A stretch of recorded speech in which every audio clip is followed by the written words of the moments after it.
আসসালামু আলাইকুম viewers, welcome to my channel Jhilik 226। Chicken pakora, যেটা ছোটরা কিংবা বড়রা সকলে খেতে অনেক ভালোবাসে।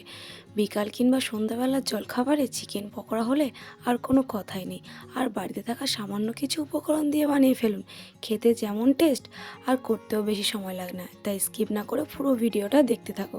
চিকেন পকোড়ার জন্য আমরা এখানে নিয়ে নিচ্ছি চিকেন, রিফাইন্ড অয়েল, বেসন, কর্নফ্লাওয়ার, লঙ্কা গুঁড়ো, হলুদ গুঁড়ো, ধনে গুঁড়ো, জিরে গুঁড়ো, কাঁচা লঙ্কা কুচি, ধনে পাতা কুচি, পেঁয়াজ কুচি, এখানে রয়েছে চালের গুঁড়ি, লবণ, একসঙ্গে পেস্ট করা আদা রসুন, দুটো ডিম আর কাশ্মীরি লঙ্কার গুঁড়ো।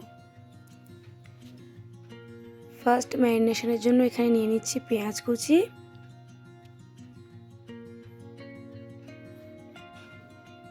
দিয়ে দিচ্ছি একসঙ্গে পেস্ট করা আদা রসুন,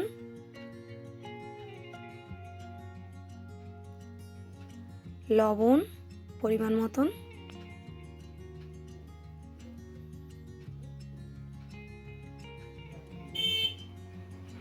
ধনে গুঁড়ো,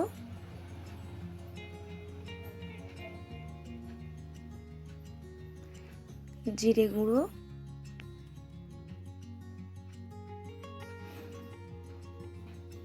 কাঁচা লঙ্কা কুচি,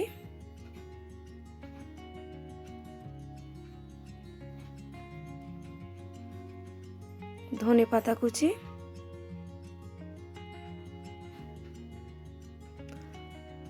হলুদ গুঁড়ো,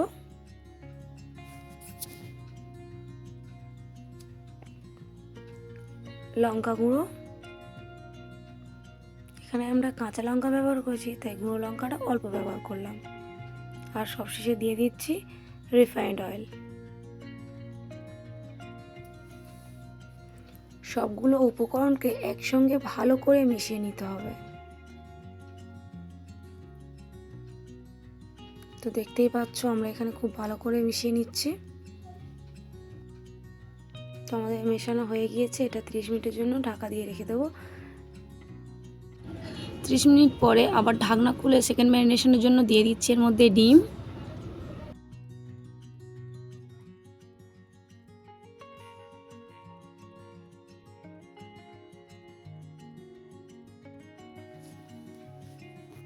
দিয়ে দিচ্ছি চালের গুঁড়ো,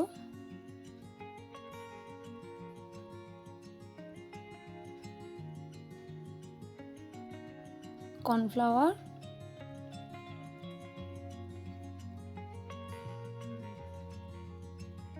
বেসন,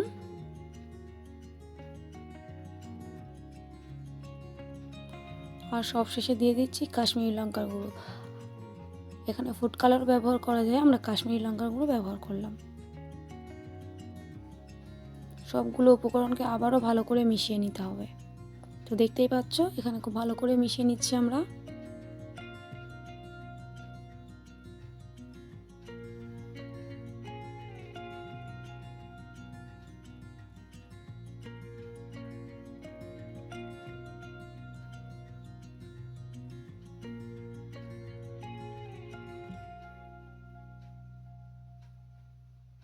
তো আমাদের মেশানো হয়ে গিয়েছে। তো ততক্ষণ আমরা 30 মিনিটের জন্য আবারও ঢাকা দিয়ে রেখে দেবো। ততক্ষণে কড়াইটা আমরা গরম করে নিচ্ছি। কড়াই গরম হয়ে গেছে, এখন এর মধ্যে আমরা রিফাইন্ড অয়েল দিয়ে দিচ্ছি। তো তেলটা গরম হয়ে গেলে 30 মিনিট পরে আবার ঢাকনা খুলে পকোড়াগুলো একে একে ভেজে নেব।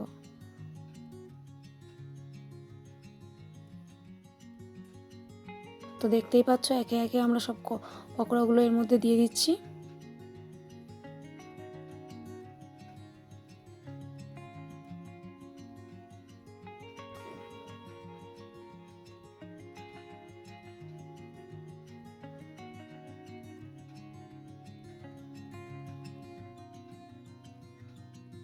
পকোড়াটা হালকা ভাজা হয়েছে, দেখতেই পাচ্ছ।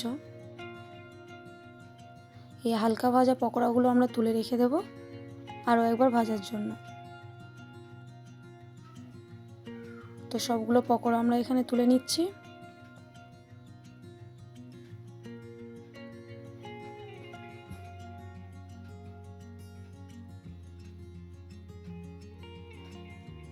আবার একবারও আমরা ভেজে দেখিয়ে দিচ্ছি।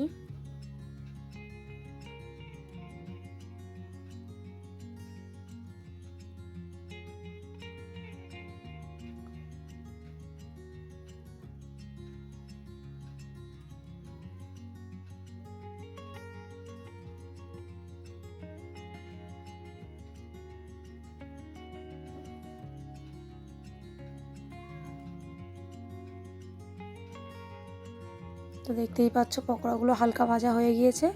এখন আমরা আবারও আগের মতো তুলে নিচ্ছি। তো আগে তুলে রাখা পকোড়াগুলো আমরা আবার তেলের মধ্যে ভেজে নেব।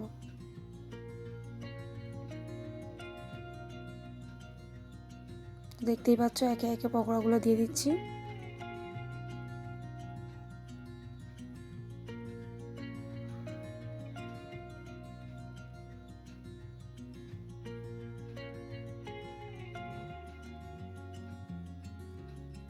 পকোড়াগুলো আমরা খুব ভালো করে ভেজে নেব।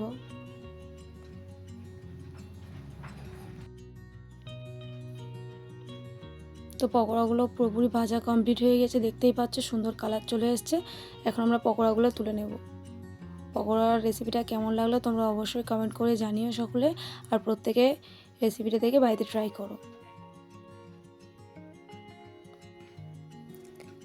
আর আমাদের চ্যানেলটাকে সবাই সাবস্ক্রাইব করে দিও। ভিডিওটা ভালো লাগলে লাইক কমেন্ট শেয়ার অবশ্যই করে দিও। আর দেখা হচ্ছে নেক্সট ভিডিওতে। আল্লাহ হাফেজ।